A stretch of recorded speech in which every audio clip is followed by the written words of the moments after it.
Thank you for being here. Today, I will be interviewing Dr. Tomas Bogardus about a paper he wrote on gender, philosophy of gender. First, let me introduce to you Dr. Tomas Bogardus. Dr. Tomas Bogardus earned his BS in biology at UC San Diego, his MA in philosophy at Biola University, and his PhD in philosophy at the University of Texas at Austin. He works mainly in metaphysics and epistemology, and is most interested in the mind-body problem, the rationality of religious belief, and the nature of gender.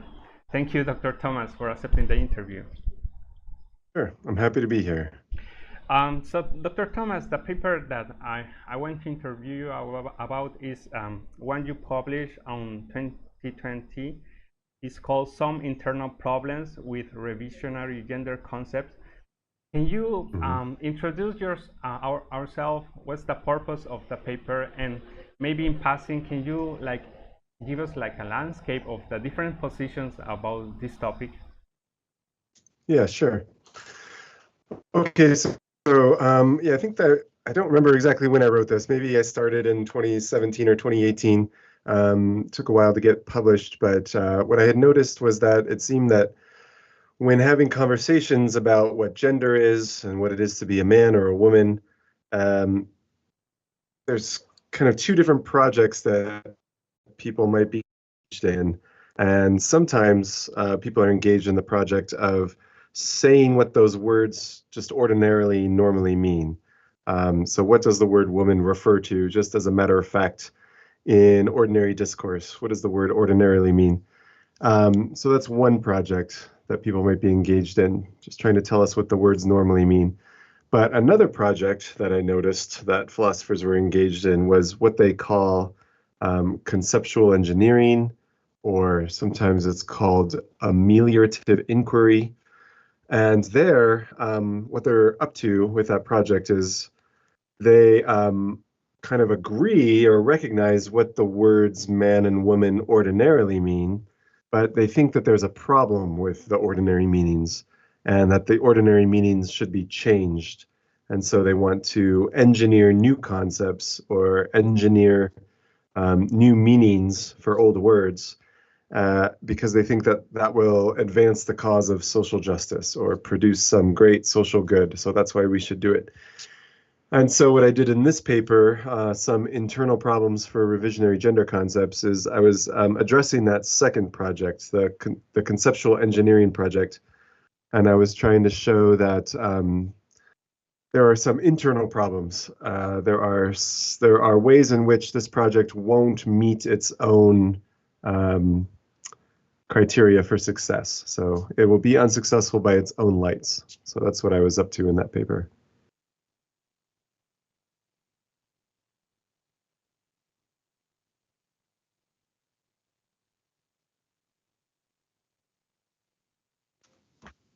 I was a bit without audio, sorry. So this project, can you give us what's the justification of this ameliorative inquiry? Why they want to do this conceptual engineering? Yeah. So yeah, again, ameliorative inquiry is the project of trying to come up with new meanings or new definitions or new concepts to express with our old words. So my impression is that people engaged in this project kind of agree or grant that ordinarily, traditionally, the word woman has referred to adult human females. So there's a biological component in there. You have to be biologically female to be a woman. But what these folks say is we need to broaden the definition and change the definition because that ordinary definition of woman is going to exclude some people who are male, but who identify as women, who take themselves to be women. And these folks think that to be a good feminist or to advance the cause of feminism, those individuals must be included as women, the ones who identify as women despite being male. So I think that's the goal. And if you ask what the justification is, again, so people aren't super clear about what the justification is, and they don't often say like what great social good will be accomplished by doing this, but you get hints here and there, and I think it's something like um, by changing the meanings of the words in this way, well, feminism will just be more inclusive, which I guess some people think is a good in and of itself to be more inclusive. But also, I think more seriously, the justification is something more like this will reduce the harm and violence directed at trans identifying individuals. Because we're told that often trans identifying individuals are victims of violence when there's some perception that there is deception going on or delusion going on. And so, for example, some males who identify as women, um, if they're involved in a kind of romantic encounter, and if they did not disclose that they were male, could find themselves in a position where their partner is not happy with the discovery that this individual is a male. And so categorizes them as being deceptive um, or delusional. And then that sort of would justify in that person's mind being angry or even violent. And so, yeah, I think the idea is if behind these ameliorative inquiries, what their idea is is that if we could just change the word woman so that males who identify as women really do count as women, and people believe that they're women, then in a kind of romantic encounter situation like this, just for example, um, I guess the hope is that the desire to be violent or the reaction of becoming angry would be lessened because you would think, well, this is just another way a woman can be, or something like that. So I think that's the idea. Somehow reduce the incidence of violence directed towards trans-identifying individuals. And then I guess I'll just quickly add, some of these philosophers think that it's just good in itself to affirm people's self-perceptions. So that just is good, to treat people the way they want to be treated, to recognize people the way they wish to be seen. That is a good in itself. And so if males who identify as women want to be seen as women and treated as women, then I think a lot of these philosophers believe that's a reason to do it. Yeah. Okay, I was thinking, is there other example where a conceptual engineering project has been made to and that has solved some social problem? Are you aware of other example like this? Yeah. Well, I'm definitely aware of cases where new words have been introduced. So, for example, in English, I'm told, and I think this is true, that we didn't always have a phrase for sexual harassment. And so behaviors that we now categorize as sexual harassment used to be like less noticeable or dismissed as, you know, male behavior or something like that. That's just Bob being Bob. Um, the thought was by introducing the term sexual harassment and referring to that kind of behavior and categorizing it as a kind of harassment, it became easier to like name the problem and thereby like combat or correct the problem. So I think these folks will point to cases like that where new terms were introduced, but it would be more interesting to find a case where like an old word was re-engineered to have a new meaning. So I can't think off the top of my head of, yeah, here might be one case. So sometimes pejorative terms like insults, words that were used as insults have been reappropriated and given new meaning and sort of stripped of their pejorative negative connotations. So, for example, the word queer, once upon a time, it was like a pejorative. It was an insult. It had negative connotations. It was a way to like denigrate people. Okay, but I'm pretty sure that there was a conscious effort to reappropriate that word and wear it as like a badge of pride and change the meaning of the word so that it doesn't have the kind of negative connotations anymore. So I guess that might be an example of a case in which an old word was given a new meaning. Those sorts of cases of reappropriation would be examples of that.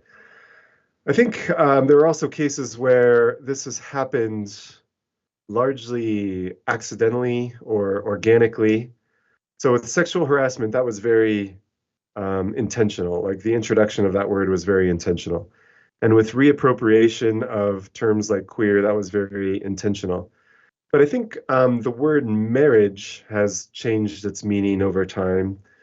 But I think that was largely like organic or accidental, as I say. I think people just had like different conceptions of marriage. On the one hand, you had a procreative conception of marriage, on which the purpose of marriage is to have and raise children. That's what it was for. But then there was a competing conception of marriage that goes way back, according to which it's a kind of a romantic companionship conception, on which the purpose of marriage is just to find a nice companion that you have romantic feelings for. And that's the purpose of marriage, just to somehow like codify and bind those kinds of relationships together. Okay, and then those two conceptions were both marching under the banner of marriage, but they were in tension and had different kinds of social implications, and there was a large-scale conflict between them, not just with respect to same-sex marriage, but like before that even, with regard to debates about no-fault divorce and contraception and so on. Okay, and so those conceptions of marriage were battling it out for many years. And then I think, I don't know, at least in many parts of our global cultures these days, many of our global cultures these days have adopted the like romantic companionship conception of marriage, and the procreative conception has become less influential or less widespread. So I don't know if that counts as conceptual engineering, because there you have like two pretty old concepts that are being expressed using the same word. And then there was just a kind of like conflict or contest to see which concept was going to win out. And as I say, I think it was like largely accidental.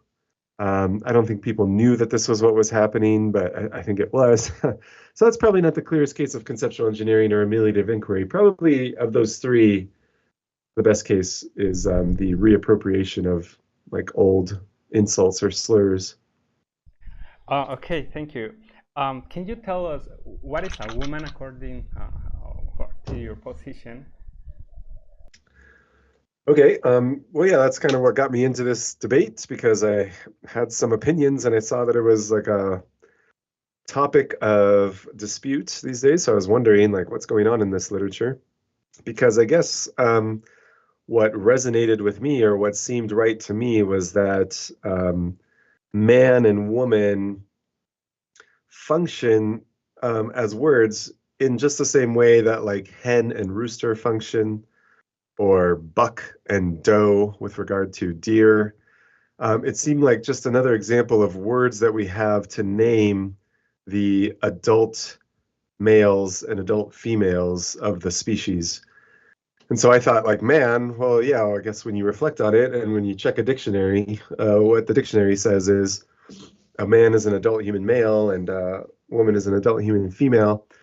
A boy is a juvenile human male. A girl is a juvenile human female.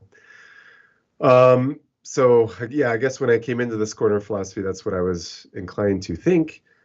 And then when I started reading this literature, what I realized is, as I said at the beginning, there were kind of two philosophical projects going on. Some philosophers think that those definitions that one finds in the dictionary have always been incorrect. They were never right. The dictionary has always gotten it wrong.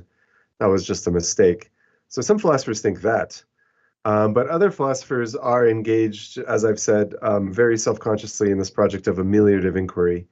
And so those philosophers seem to admit that, yeah, ordinarily, historically, the word man has referred to adult human males and the word woman has referred to adult human females, but we need to change that for reasons I gave earlier.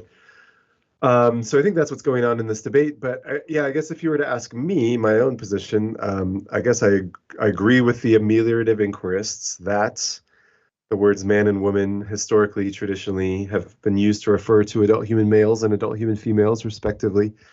But I guess I disagree with ameliorative inquirists that there is some pressing need to change the meanings of these concepts, that some great social good could be accomplished by this kind of conceptual engineering, or that this conceptual engineering is the best way to accomplish that sort of, to advance the cause of social justice. I guess I agree. I disagree with the ameliorative inquirists on that question.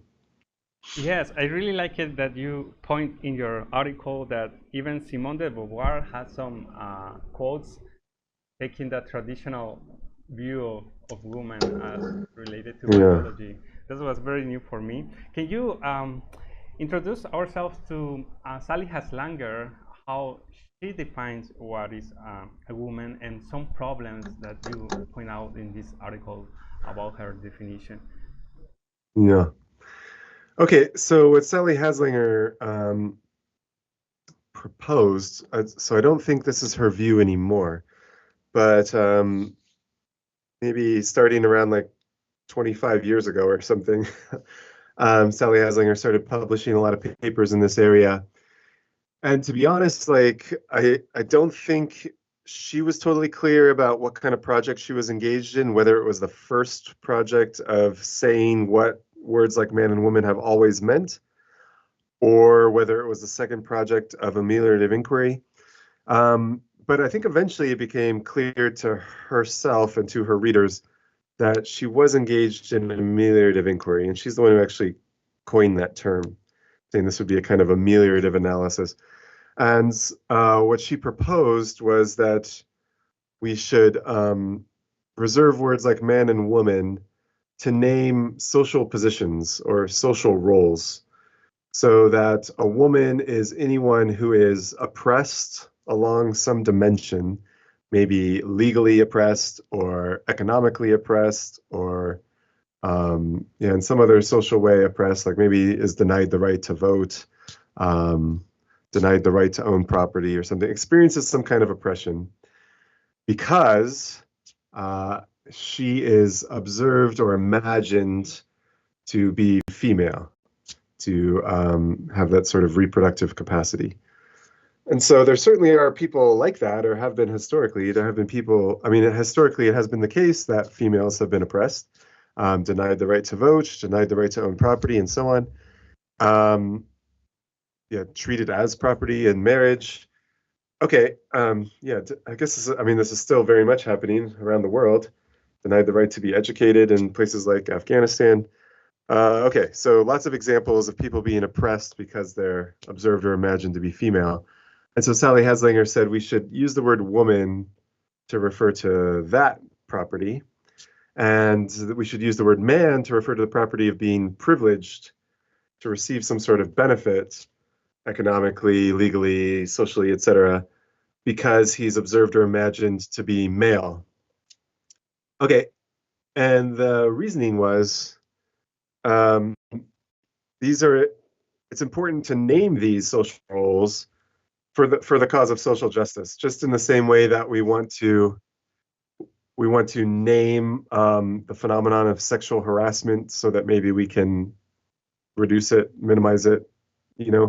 I think the idea was it's important to name these social roles so that we can reduce or eliminate them.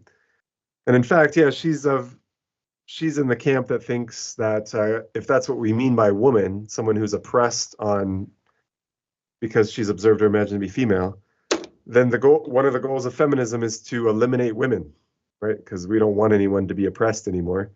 And if women are by definition oppressed, then one of the projects of feminism is to eliminate women.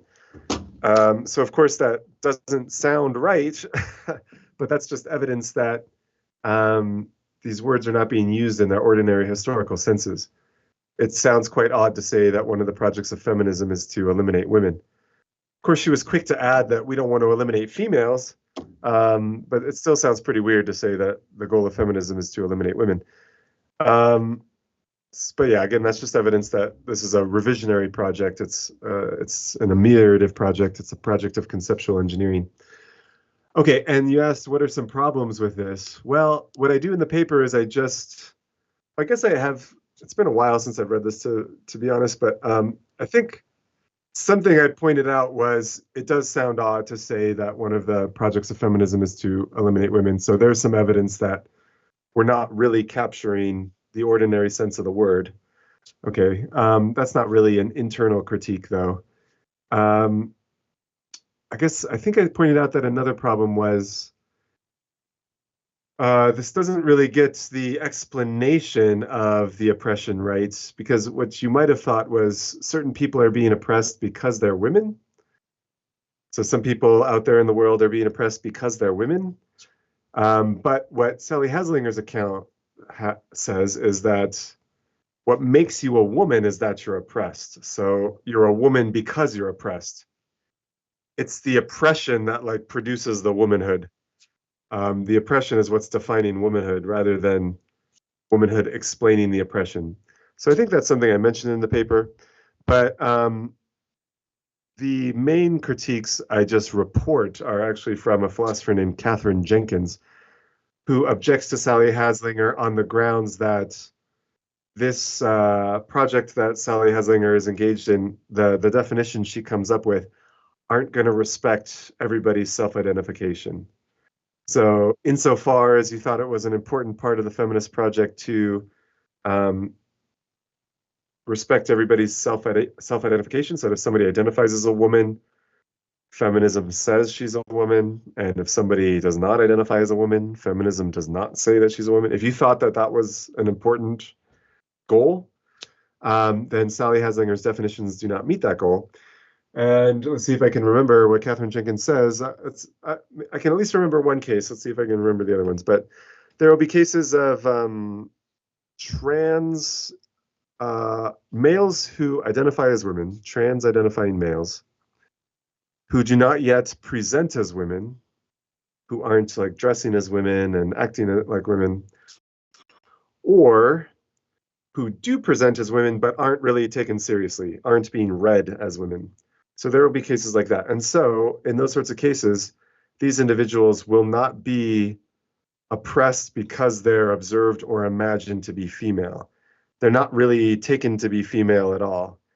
In the case where the individual is not presenting as a woman, not presenting as female, then they're not going to be read as female. Or if they are trying to be read as female, but it's not taken seriously, then they won't be read as female. And so they won't be, if they are, they won't be oppressed because they're observed to be female.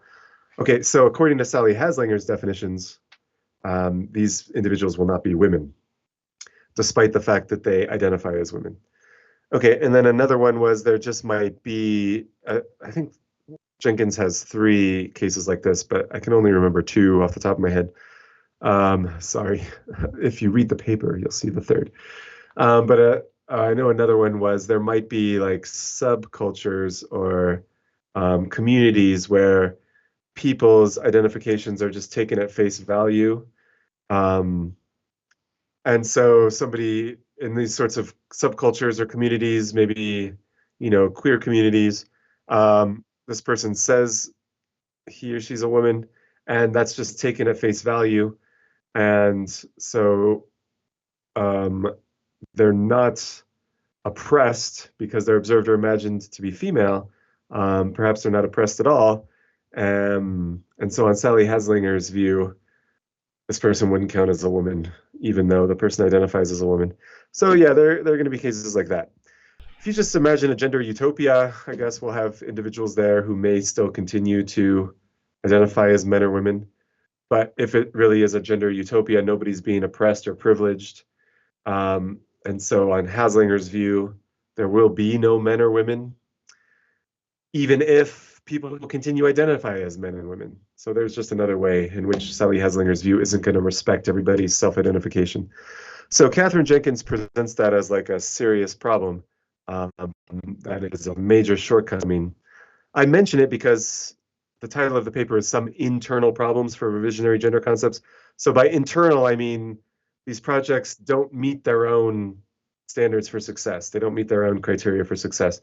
And so Sally Haslanger, my understanding is she's admitted this and has abandoned this proposal because Sally Haslanger has an interest in respecting everybody's self-identification, and she's become convinced that these proposals don't respect everybody's self-identification. So I think she's abandoned those proposals. I wanted to ask you a question about Sally Haslanger. Because I was curious on the role, let's say like the epistemological role or the value of our like intuition or common sense of what is a woman, because you pointed in the article that for her it was not like a big problem that this new definition goes against our common sense. But do you have any thought, what is the value of our common sense on this debate? Because many people will just hear your counterexamples and they will just, okay, this view is wrong directly. So they just take their common sense, but she doesn't do that. Yeah, right. So I think you're referring to, I mentioned that Mari Mikola points out that surely there could be women who aren't oppressed, like the Queen of England, may she rest in peace, was not oppressed, was not subordinated. In fact, she was like, the queen. And if you don't think that's a great example, just imagine a better example of like a truly powerful queen, not just like a figurehead, but a true queen. So Mari Mikola points out that surely such a person could be a woman, and yet not oppressed or subordinated because she's observed or imagined to be female. So yeah, if you hear cases like that, and then you maybe hear cases like on Haslanger's view, the goal is to eliminate women, and if we ever abolished oppression and privilege, according to Haslanger, there would be no women. So you hear things like that, and you realize like, that's not what we mean by woman. That's not what we mean by the word woman. So what I do in the paper is just caution you against thinking that's like a devastating counterexample, because just again, like that's not the project that Haslanger's engaged in. She's not trying to tell us what our words ordinarily mean, or at least I think that's not how she's best understood. I don't think she's best understood as telling us what the words ordinarily mean. Rather, she's engaged in this project of like revising the meanings, coming up with new meanings, engineering a new definition. So yeah, it's sort of like in the case of reappropriation, if there was a word that was used as a slur, but then it's reappropriated and used as a term of like approbation or approval, or it's used in a positive way, you could hardly object to that project by pointing out that like that word used to be a slur or something like that. Like you're using the word wrong. It used to be a slur. Because that project is self-consciously in the business of like coming up with a new meaning and saying like, here's what the word should mean from now on. Here's how we're going to use it. So I think that Sally Haslanger is involved in a project like that. I think she kind of recognizes what the words man and woman used to mean. But what she's saying is we should mean this by man and woman. We should mean something having to do with oppression and privilege. That would be better for feminism. It would be better for the project of social justice. So yeah, that's why you can't counterexample these proposals, because I guess to put it in like a more philosophical way, the definition that she's proposing is not an attempt to state like a real definition or what some people call a conventional definition, or the kind of definition you would find in the dictionary. She's not trying to do that. Those sorts of definitions can be counterexampled because those are attempts to state what the word really means. And you could get that wrong. You could, like dictionaries are often wrong about what words actually mean. But what she's engaged in instead is a stipulative definition. She's like stipulating what the word should mean. So with like jargon or technical terms, I mean, philosophers often do this. It's becoming, they say, some philosophers believe that there is no external world. Call these philosophers the ex-skeptics or something like this. So they'll just introduce a new term and they're giving you a stipulative definition. So that technical term means, and then they give you the definition, and they're just declaring their intention to use the word that way. So you can't counterexample that. If somebody says, let's use the word X skeptics to mean skeptics of the external world, you can't say that's false because it's a command. Commands can't be true or false. And so I think that's what's happening here. Sally Haslanger is really saying something like, let's henceforth let us use the word woman to mean somebody who's subordinated on sex-marked grounds. And that can't be false. It's just like a command. It's a proposal. But what you can do is point out that like that proposal is not going to accomplish what you want. So you can kind of point out that it's instrumentally a bad idea. It's not very instrumentally useful. It's not a good tool or instrument for your purposes. And so, yeah, that's what I think Catherine Jenkins was pointing out to Haslanger. Like, insofar as you're interested in respecting everybody's self-identification, Haslanger's definitions are not going to accomplish that. Yeah, so I think that's what's going on. Okay, can you give us Catherine Jenkins' definition of woman? Yes? Yeah, so what Jenkins proposes instead is she says we can distinguish between being a woman by class or being a woman by identity, if I'm remembering correctly. And I think what she proposes is that what she prefers and what she suggests is that we use the word woman just to refer to the identity, being a woman by identity. And if you wonder what that is, she has a theory in this 2016 paper. I believe she's kind of changed her views since then, although I hope you don't ask me how, because that's not super fresh on my mind. But I can tell you what the 2016 view was. The 2016 view was to be a woman is to have an internal map that, okay, I can just read it. Okay, cool. I have the paper in front of me. I can just read it verbatim. So someone's a woman if and only if she has an internal map that is formed to guide someone who's classed as a woman through social and material reality. So you have to have an internal map that's formed to guide someone who's classed as a woman through social and material reality. So that's like a metaphor. This map metaphor might be kind of unclear. So she hopefully gives examples. And it's something like this. So we all have ideas about spaces that are for us, that we're allowed into, and spaces that we're not supposed to go into.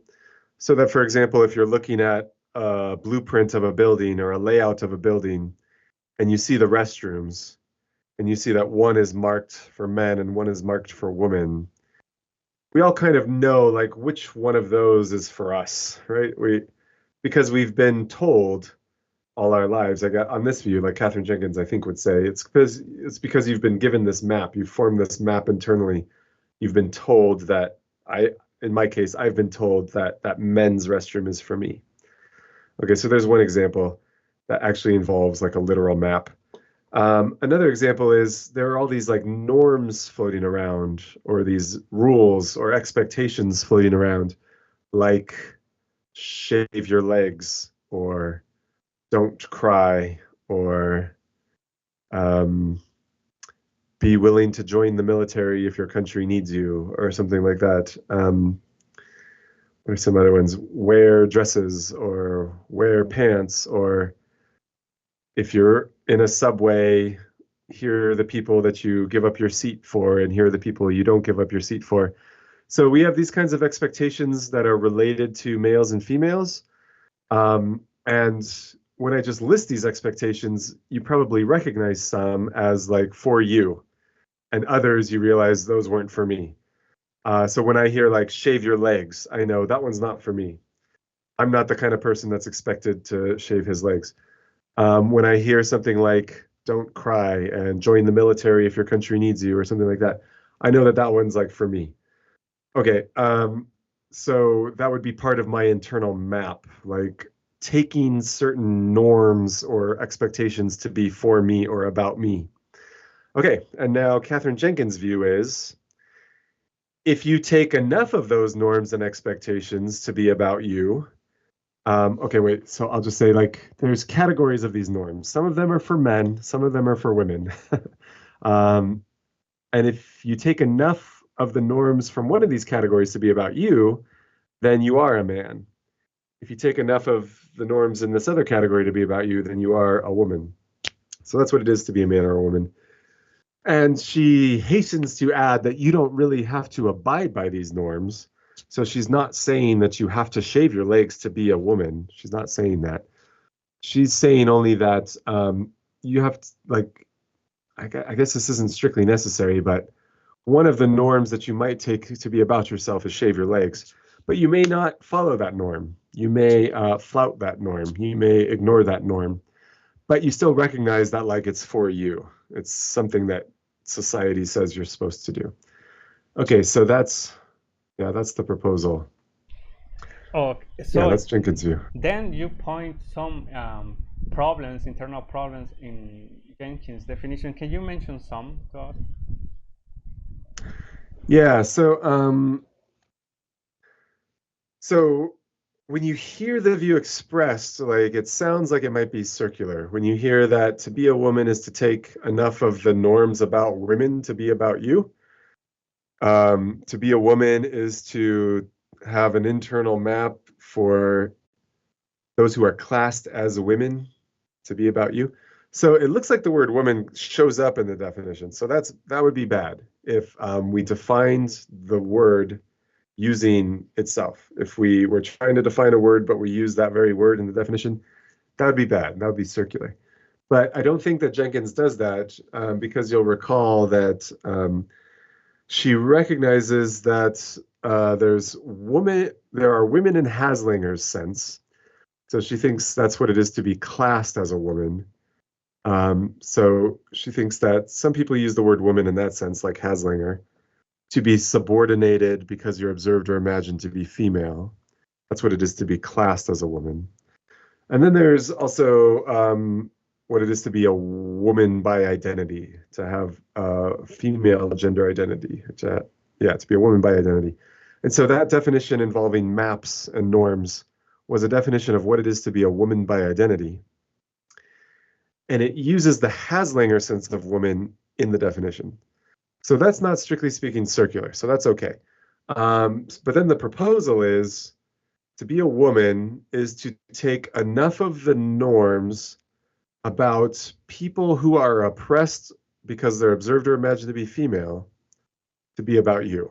That's what you got to do to be a woman. Okay, so you got to think that there are these norms about women in Haslanger's sense, ways that those people are supposed to be.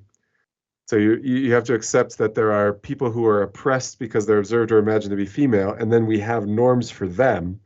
And I guess those are norms like shave your legs, maybe, in a bygone era, don't vote. Maybe things like sit like this, don't sit like that. Wear your hair like this, don't wear your hair like that. Okay, so there are these norms for women in Haslanger's sense.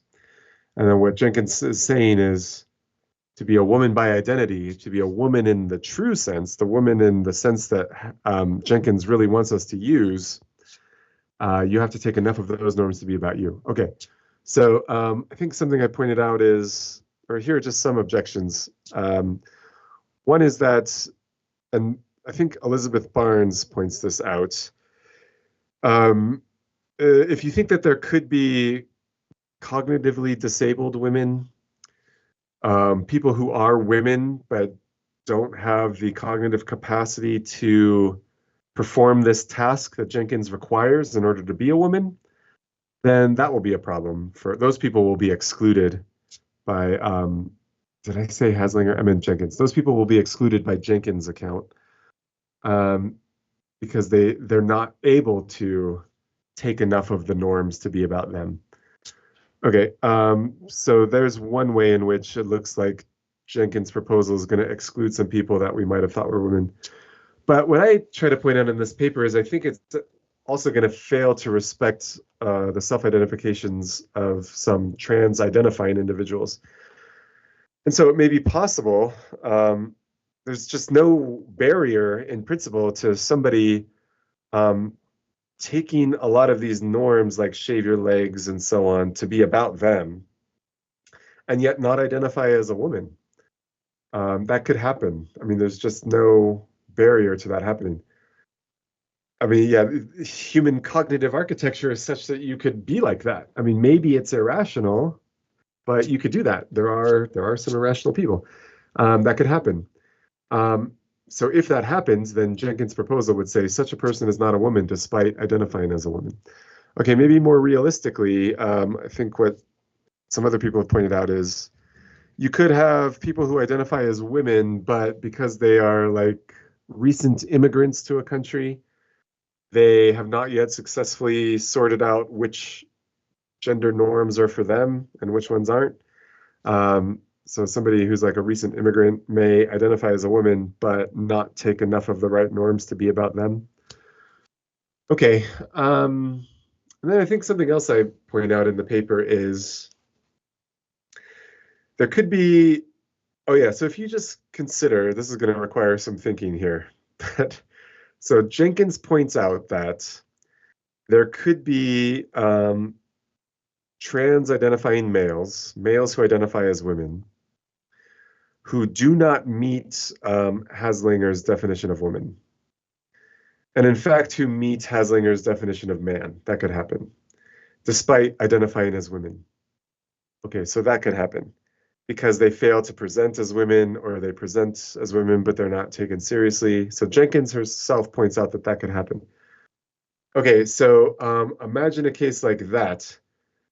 Then somebody like that who does not meet Haslanger's definition of woman could not sensibly take norms about Haslanger's conception of women to be about them, because they are not Haslanger, they're not women in Haslanger's sense. That's how I should put it.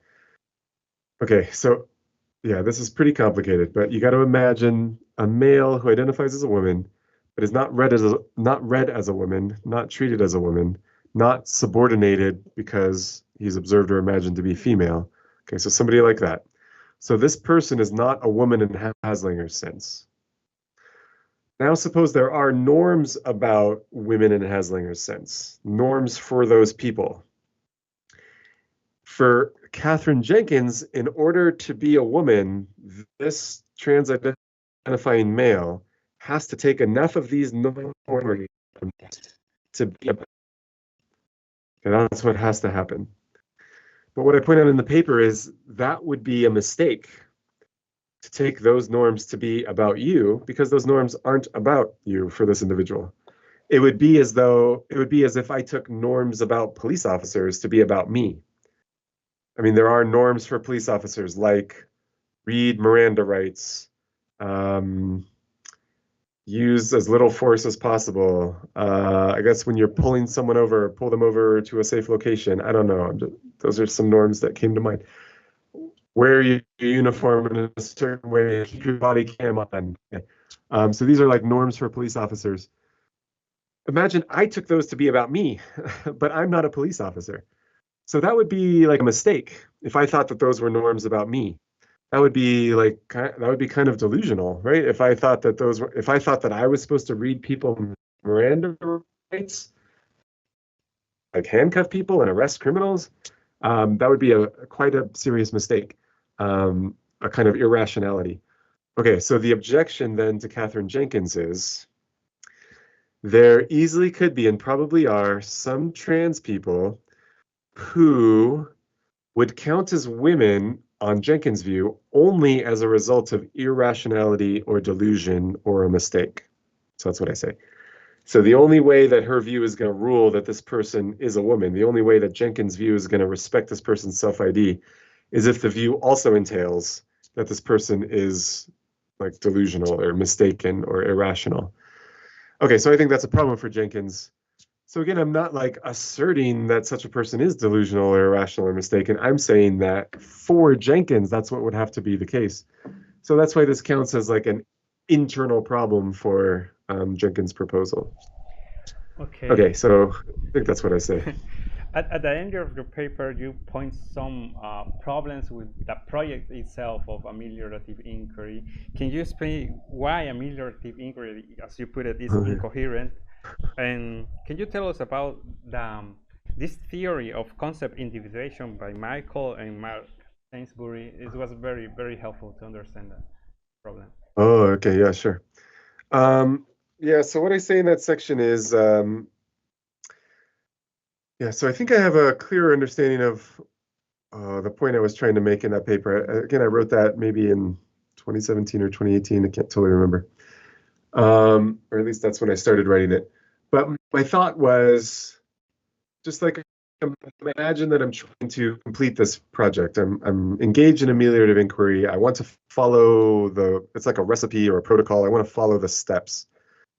And I'm supposed to end up with a concept that advances the cause of social justice, improves the situation with respect to gender, advances the cause of feminism, something like that. Like those are the criteria by which I'm going to evaluate the concept that comes out of this process. Okay, so here's my worry. I am told to set aside the ordinary sense of woman and man. I'm not supposed to use those meanings anymore. I'm supposed to consider new meanings of woman and man. So like Haslanger proposed some new meanings. Jenkins has proposed some new meanings. I'm supposed to consider these new meanings. And then I'm supposed to evaluate those meanings by thinking about how well they will advance the cause of feminism or gender justice or social justice or something like that. And my worry was like, well, if I'm setting aside the ordinary sense of man and woman, I know which of these proposals will best advance the cause of feminism, for example, because surely feminism has something to do with women, right? Surely I should know what a woman is before I evaluate what is and isn't good for the cause of feminism. And I guess I'm doing this in the first person, but maybe you object to me even like being involved in the cause of feminism, and that's fine. So just do this in your own case if you consider yourself a feminist. Maybe you're qualified to be a feminist while I'm not. That's okay. So take somebody who's qualified to be a feminist. What this person has to do is think to himself or herself, okay, we've got these proposals for what the word woman and man might mean. Let's see how well they will advance the cause of feminism. But then the problem is, like, what is feminism? I guess it's the cause of women, but who are the women? What are women? Right? And if I've set aside the ordinary sense of women, I can't use that when I'm evaluating the cause of feminism. I can't use these proposed senses because I'm not sure whether they're good yet, right? I'm trying to figure out whether I should use them. I don't know whether I should use them yet. So how can I even complete this task? That's the worry. How can I even complete the task? Yeah. And you might say, like, okay, maybe we're not going to evaluate these proposals according to how well they advance the cause of feminism. Let's evaluate them according to how well they improve gender relations or improve things with regard to gender. But there too, like in order to know what gender is, surely I have to know what a man is and what a woman is. So I'm in the same predicament. And if you just try to do something very general and say, look, you should just evaluate these proposals based on how well they advance the cause of social justice. Well, there too, in order to know like what will or will not advance the cause of social justice, surely I have to know something about who the men and women are, because like the fact that women are oppressed and men are privileged in various ways is like part of social justice. So yeah, I think either way, any way you go, we've got a real problem here. And if we say, here's just one more like possibility. If we say this is how you do it, you get these new proposals like Haslanger's proposal for what women should mean and Jenkins' proposal for what women should mean. Evaluate them in light of how well they will advance the cause of women, whereby women we mean adult human females. Well, there I cannot see how these revisionary proposals will do better than the old meaning of woman, which meant adult human female. Like how could it be good for adult human females to like stop referring to them with the word woman. How could that be good for them? And in fact, that seems to be the origin of a lot of the pushback against this whole project of trans-inclusive feminism. There are many feminists out there who think like we should not change the meaning of the word woman, because then we'll not be able to refer to a very important class of people, the adult human females, or at least not easily, not nearly as easily. And it is important to reserve that word for the adult human females, because historically that's been a very important locus of subordination. Okay, so that was one problem. Another problem I point out, and this one has to do with the Tye and Sainsbury theory of concept individuation. Something else I pointed out is another thing that these folks desire is that they don't just want to change the subject. They don't want to say, yeah, feminism was talking about women, adult human females, but we're just going to talk about something else now. We're going to talk about people subordinated on sex-marked grounds. We're just changing the subject, because that will produce a kind of like disjointed feminism, a kind of break in the history of feminism where it was about something, but now it's about this other thing. So we will have changed the subject. So I'm pretty sure these folks don't want to do that. Also, I mean, I take it that when trans individuals identify as women, they don't mean like in a new novel revisionary sense. They mean like the sense we've all been using, right? They want to be considered women in the ordinary sense. So they mean to be like engaging in the ordinary conversation and saying like, women that you ordinarily talk about, I am one of them. So there too, that would require that there not be like a change in subjects. We can't have a new concept. Okay, and then another reason to think that we don't want a change in subject is people who are involved in this project often correct and rebuke people who aren't involved in the project by saying things like if they hear someone say, trans women are not women, these folks will correct them, rebuke them, and say, no, you are wrong. Trans women are women. But in order for that to be a genuine correction or a genuine like contradiction, they must be using woman in the same sense, right? Otherwise, we're just kind of talking past each other. It would be like, yeah, okay, here's an example that comes to mind. It would be like arguing over whether some pharmacy is on the first floor or not with one of my UK friends, right? So when they talk about the first floor, they mean what Americans call the second floor. Yeah, in America, what we call the first floor, lots of other people call the ground floor. Okay, so if I was like, the pharmacy's on the first floor, and my British friend was like, no, it's on the ground floor. It's not on the first floor, it's on the ground floor. We're not really disagreeing, right? We're just using the same word in different senses. So similarly, if some people say trans women are not women, and other people say, no, trans women are women, if they're using the word woman in different senses, then they're just talking past each other. And they're not really disagreeing. So insofar as these trans-inclusive philosophers think they're disagreeing, then they must think they haven't really changed the subject. Okay, but here's the problem. I think that, so we've got words in ordinary language, words like woman.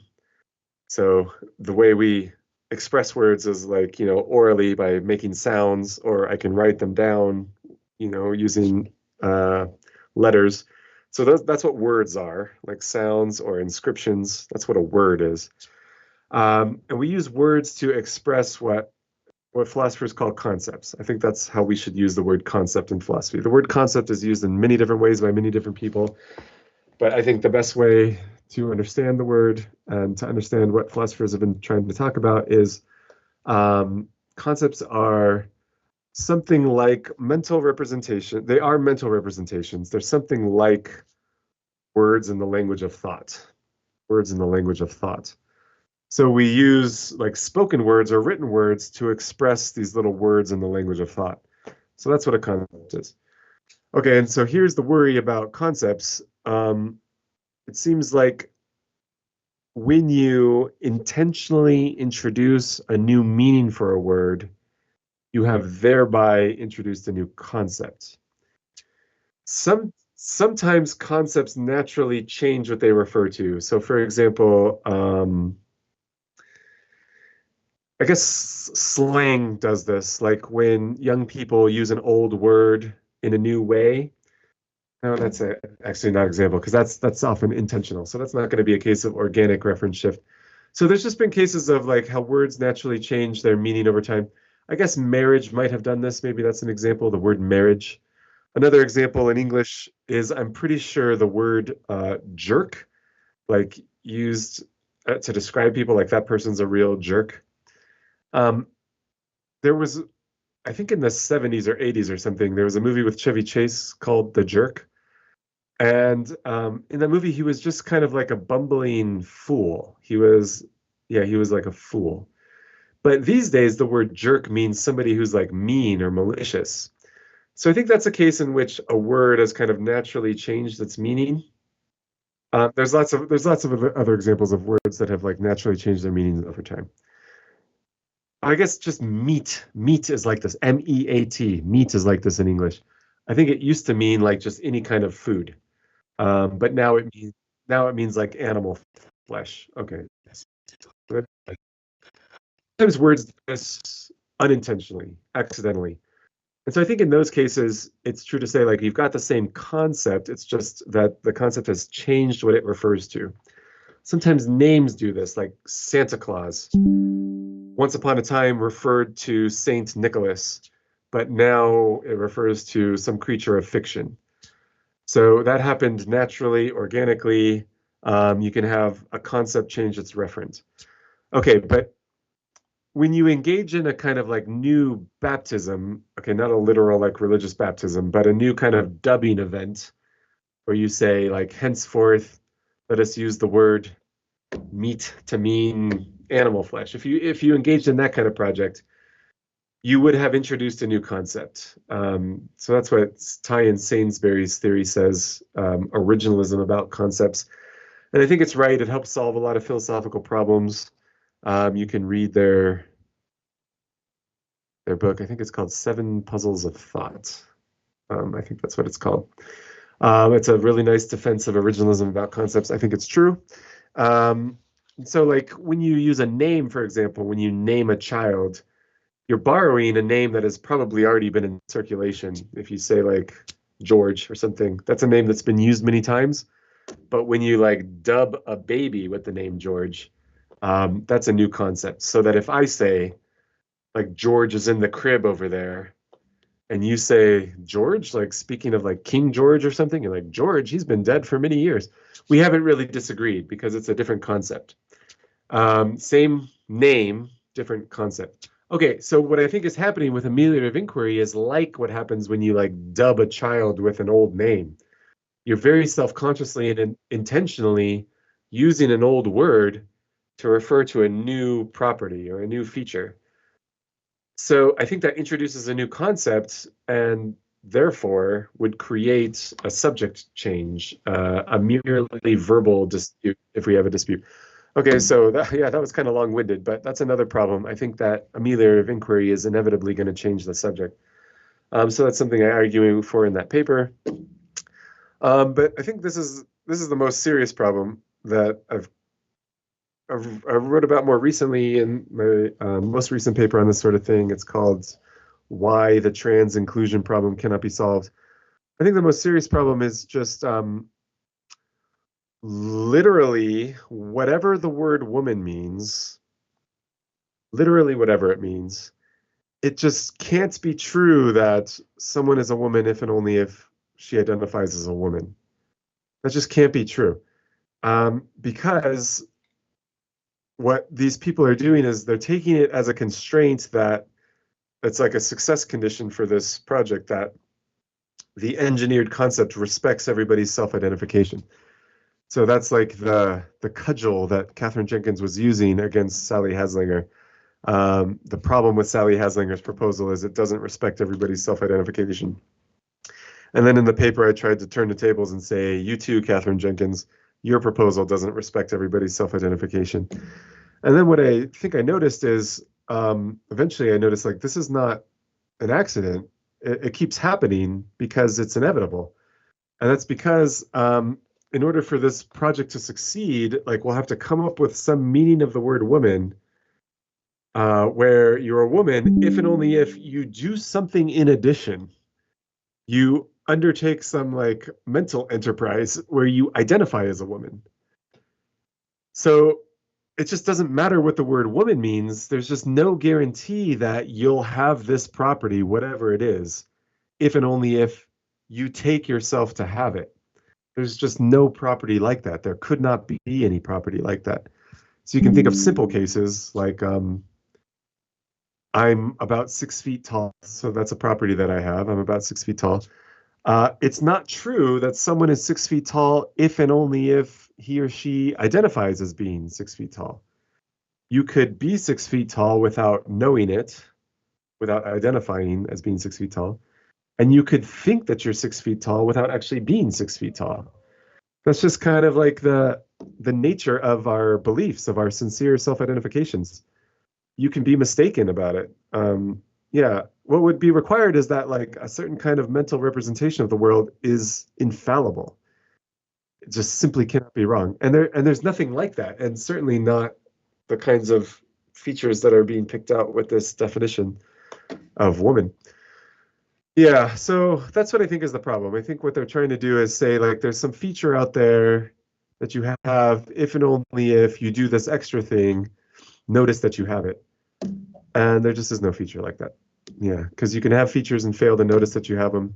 You can think that you have features that you don't really have.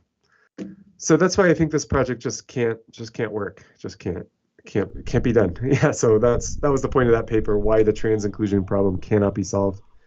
That's the reason in a nutshell. Thank you very much, Dr. Bogardus. This has been a very informative interview. I really appreciate your time and your willingness to write about this topic, and I hope I can have you again to discuss other of your articles. So thank you very much, Dr. Thomas. Okay, well, thanks very much, article. I thought that was very kind of you to put forth that effort.